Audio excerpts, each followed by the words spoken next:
কেমন আছো বন্ধুরা? আমি গৌরব চ্যাটার্জি, আমি একজন সাইকোলজিস্ট।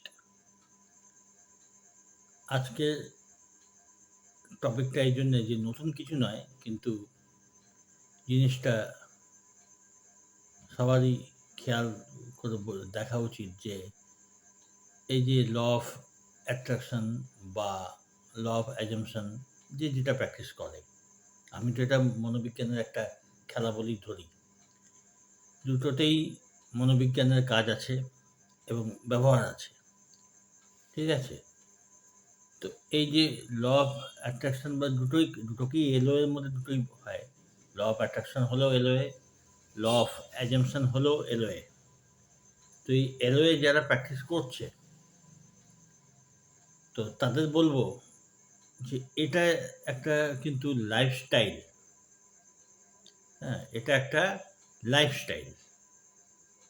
লাইফস্টাইল একটা নতুন লাইফস্টাইল অ্যাডপ্ট করছি এই হিসেবে এটা প্র্যাকটিস করতে। সে তুমি ল অফ অ্যাট্রাকশন বলো, ল অফ বেসিক্যালি এই দুটোই হলো আ মনের উপর অবচেতন মনকে প্রভাবিত করা। এটাই। সামান্য ব্যবহারের এদিক ওদিক হয়, টেকনিকে একটু আধটু পার্থক্য মনে হয়।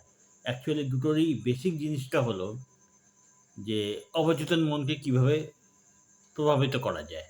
ব্যাস। অবচেতন মন প্রভাবিত হলে সে বাইরে তুমি যেটা চাইছো তার ম্যাচিং সিচুয়েশন তৈরি করে নেবে। আর তখন আমরা দেখব যে যেমন চেয়েছিলাম ওরকমই সবকিছু হচ্ছে। আর কিছু না, দুটোর মেইন মূলভূত ব্যাপার একই। তো এখন হচ্ছে এটাকে লাইফস্টাইল কেন বলছি আমি? লাইফস্টাইল এইজন্য বলছি, লাইফস্টাইল হিসেবে এটা না নিলে ঠিক এর বেনিফিট বোঝা যাবে না। সাময়িক প্র্যাকটিস করলাম, কিছু হয়ে গেল, কোনো কিছু উল্লেখ হলো, ওটা খুব একটা কাজের নয়। তুমি একটু এক্সারসাইজ করলে, করলে শরীরে জোর আসলো, কোনো অসুখ-বিসুখ সাময়িকভাবে তুমি ঠিক করতে পারলে সেটা অন্য জিনিস। আর যদি তুমি সবসময় সুস্থ থাকো, তাহলে তার ব্যাপারটা আলাদা। সাময়িক ওষুধ খেলে, সাময়িক এক্সারসাইজ করলে, হ্যাঁ, তাতে সাময়িক তুমি ঠিকঠাক থাকবে। কিন্তু অল্প, অল্প করে কেউ যদি রেগুলার এই জিনিসটা চর্চায় রাখে, তাহলে সে সবসময় সুস্থ থাকবে। মানে স্বাস্থ্যের নিয়মগুলো যারা ফলো করছে, আমি তাদের কথা বলছি। সেমনি ল অফ অ্যাট্রাকশন এরও ব্যাপার বা ল অফ অ্যাজাম্পশন, তো টোটাল এই জিনিসগুলো যেকোনো একটা কেউ ফলো করছে। তো তাতে কি হচ্ছে না, সাময়িকভাবে নয়, সে যদি এটাকে লাইফস্টাইল হিসেবে নেয়, তাহলে লাইফ সুন্দর হবে, এটা আমি গ্যারান্টি দিয়ে বলতে পারি। কেন? না, মেডিটেশন করতে বলা হয়, ১ম কথা। দ্বিতীয় বলা হয় পজিটিভ চিন্তা করতে। এটাও লাইফ লং করলে ভালো। তারপরে যেগুলো হচ্ছে যে সেলফ রেসপেক্ট আর যা কিছু বলা হয়, হ্যাঁ? কোনো কিছু ম্যানিফেস্ট করতে প্র্যাকটিস করানো। তারপরে হলো স্ক্রিপ্টিং, লেখা, পজিটিভ জিনিসই তুমি লিখবে। এই প্রত্যেকটা জিনিস অ্যাফার্মেশন, এই প্রত্যেকটা জিনিস আমরা তো জানি যে অ্যাফার্মেশন সাইকোলজি ভাষায় ওকে অটো সাজেশন বলে, একই জিনিস। তো এই প্রত্যেকটা জিনিস যে যারা লাইফস্টাইল মধ্যে যারা নেবে এটাকে, মানে এটাকে একটা লাইফস্টাইল হিসেবে নেবে, তাদের ক্ষেত্রে কিন্তু প্রত্যেকটা জিনিস কাজের। আর প্রত্যেকটা জীবনকে সুন্দর করে। ওইজন্য বলছি এগুলোকে লাইফস্টাইল হিসেবে নিতে। সাময়িক বা অল্প-স্বল্প বিজনেসের উন্নতির জন্যে চাকরি পাচ্ছে, চাকরি ঠিক আছে, এগুলো তো ঠিক আছে। এগুলো জন্য তো ব্যবহার করা হয়। কিন্তু এগুলো ঠিকভাবে মানে এগুলো প্র্যাকটিস তখনই করা হয়, যখন কেউ এটাকে লাইফস্টাইল হিসেবে নেয়। সাময়িক কাজও হয়, আমি বলছি না হয় না। সাময়িক কাজও হয়, কিন্তু যারা এটাকে নিয়মিত অভ্যাসের মধ্যে রাখে, তাদের এগুলো খুব, কারণ তারা কনফিডেন্সটা পেয়ে যায়। ঠিক আছে? তো ওইজন্য এটা সাময়িক প্র্যাকটিসও ঠিক আছে, কিন্তু সবথেকে ভালো হয় যদি এটা নিয়মিত প্র্যাকটিস বা লাইফস্টাইল, যে তখন কোনো ম্যানিফেস্টেশন হোক না হোক তাতে কিছু না। আমার কাজ আমি প্র্যাকটিস করব। আমার কাজ আমি ডেইলি ম্যানিফেস্টেশন প্র্যাকটিস করব, ডেইলি মেডিটেশন করব, হ্যাঁ? ডেইলি কিছু না কিছু স্ক্রিপ্টিং করব। গ্র্যাটিটিউড তো এক নাগাড়ে করে যেতে হয়, কারণ ছাড়াই। কোনো জিনিস তোমার ভালো লাগুক না লাগুক, কোনো একটা মানুষ তোমার জন্য হয়তো সামান্য একটুখানি তোমাকে রাস্তা ছেড়ে দিল। তুমি মনে, মনে তাকে থ্যাংকস দেবে। এটা হলো প্র্যাকটিস। কোনো একটা অ্যা বা সুন্দর ফুল ফুটে রয়েছে গাছে কারোর বাগানে, তুমি দেখে তুমি খুশি হলে, তার জন্য তুমি সেই গাছটাকে থ্যাংকস দাও মনে, মনে। সে মানুষটাকে থ্যাংকস দাও যার বাগান, তোমার ভালো লাগছে তো। তো মানে এগুলো নিজের ভেতর থেকে অটোমেটিক্যালি হবে। তো এইভাবে মানে প্রত্যেকটা প্র্যাকটিস তোমার এমন মজ্জাগত যাতে হয়ে যায় যে তুমি যখন তখন তুমি গ্র্যাটিটিউড করছো, যখন তখন তুমি মনে, মনে মানে ভালো অ্যাফার্মেশন করছো, এটাই যেন হ্যাবিটে এসে যায়। তখন দেখবে তার রেজাল্ট আলাদা। ১ম হলো তোমার নিজেকে নিজে বেশি ভালো লাগবে আগের থেকে।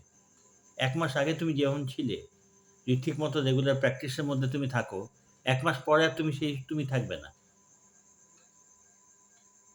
অনেক বেশি পজিটিভ থাকবে, অনেক বেশি খুশি থাকবে আগের তুলনায়। অনেক বেশি কনফিডেন্ট থাকবে। এর সাথে, সাথে কোনো স্পেসিফিক ব্যাপারে তুমি প্র্যাকটিস করছো সেটা অন্য জিনিস। হ্যাঁ? স্পেসিফিক নিজের হেলথের জন্যে বা নিজের আর্থিক কন্ডিশনের জন্য তুমি আলাদাভাবে প্র্যাকটিস করছো, সেটা আলাদা। কিন্তু নিয়মিতভাবে একটা চর্চা একটা স্টুডেন্টের মতো করে শিখে যাওয়া। এটা দরকার আছে। এটা হলে কি যা বলছি যে ওটা পুরো লাইফের উপরে একটা ভালো ইমপ্যাক্ট দেয়। পুরো লাইফটা আমার সুন্দর হবে। আমি সাময়িক ভালো নিয়ে কি করব? আমাকে লম্বা অনেকদিন যদি বাঁচতে হয়, তো আমি তো চাইবো যে আমার লাইফটা যাতে ভালো হয়। সব জিনিস যাতে আমার পজিটিভ হয়, সব জিনিস যাতে আমার ফেভারে হয়, এটা তো আমি চাইবো। আচ্ছা, আরেকটা বেনিফিট যেটা হয় সেটা হলো খুব নিজেকে চনমনে লাগবে, আগের থেকে ভালো লাগবে, কনফিডেন্ট লাগবে, অন্যের থেকে একটু আলাদা মনে হবে নিজেকে। একটা বিশেষ কিছু মনে হবে। আস্তে, আস্তে যখন কন্ট্রোল আসতে থাকবে এই জিনিসটার উপর, তক্ষুনি আসবে না, সময় লাগে। কিন্তু প্র্যাকটিস যখন হবে তখন কিছু, কিছু এনজয় করা যাবে। কিছু, কিছু মজা লাগবে, কিছু ম্যাজিশিয়ানের মতন নিজেকে মনে হবে। এবং তারপরে নিজের উপরে কনফিডেন্স আসবে। আর কনফিডেন্সটা কি না আমার লাইফটাকে আমি কন্ট্রোল করতে পারছি। এই কনফিডেন্স যদি কারো এসে গেল, হুম, তো মেইন এসবে কি দরকার? কনফিডেন্স দরকার। কনফিডেন্সটা যদি এসেই যায় তাহলে আর কি বাকি থাকলো?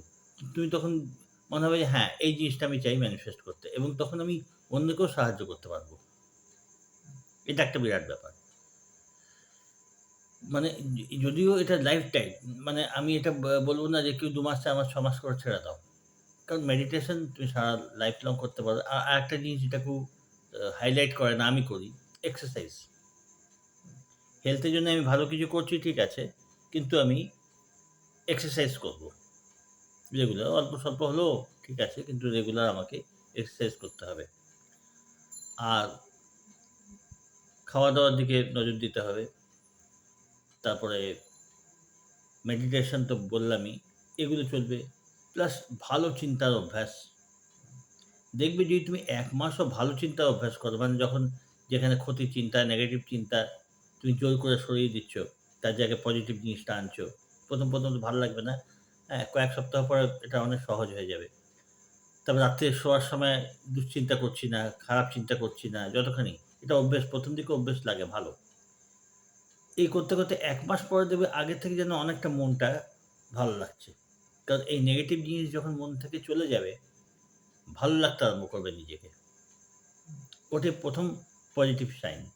আর এটি যখন অভ্যাসে পরিণত হবে, তখন অনেক কিছু, অনেক নিজেকে আগের থেকে অনেক বেশি সুস্থ মনে মানসিক দিক দিয়ে অনেক বেশি ব্যালেন্সড লাগবে, যেটা দরকার। তো আর কিছু হোক না হোক ম্যানিফেস্টেশন কতখানি কি করছি না করছি তার আগে মনের দিক থেকে যে নিজেকে ভালো লাগা, এটা কম জিনিস? এটা বিরাট। তারপর এই অবস্থায় আসলে তখন ম্যানিফেস্টেশন গুলো খুব সহজ মনে হয় এবং তখন একটা জোর পাওয়া যায় মনের ভেতরে যে হ্যাঁ, আমি এবার নিজের মতো করে আমি নিজেকে তৈরি করতে পারছি। আমি চাই ওইজন্য এটা লোকে যেন এগিয়ে এটা প্র্যাকটিস করে এবং লাইফ লং এটা যেন করতে চায়। কারণ তাতে করলে আলাদা করে কোনো কঠিন পরিশ্রম কিছু না। হালকা, হালকা অভ্যেস এবং এটা সারা জীবন তুমি যতদিন করতে পারো তত ভালো। যত বেশি করবে তত ভালো। নিজেরই ভালো লাগবে। তো তাই আজকে এটা আমি বলছি যে এটাকে একটা লাইফস্টাইল হিসেবে নেওয়াই মানে নিলেই ভালো হয়। আর এর বেনিফিট তো আছে বলে শেষ করা যায় না। তো ঠিক আছে তোমরা ভিডিওগুলো ফলো করো যেমন হয় জানিও এবং এটা যদি নিয়মিত প্র্যাকটিস করো সত্যিই এটা ভালো জিনিস। প্র্যাকটিস করে দেখার মতো। ঠিক আছে, ভালো থেকো, সঙ্গে থেকো।